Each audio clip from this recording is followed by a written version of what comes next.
فمن أظلم ممن كذب على الله وكذب بالصدق إذ جاءه أليس في جهنم مثوى للكافرين والذي جاء بالصدق وصدق به أولئك هم المتقون لهم ما يشاءون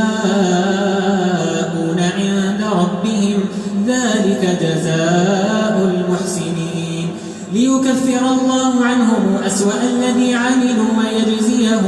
ويجزيهم أجرهم بأحسن الذي كانوا يعملون أليس الله بكاف عبده ويخوفونك بالذين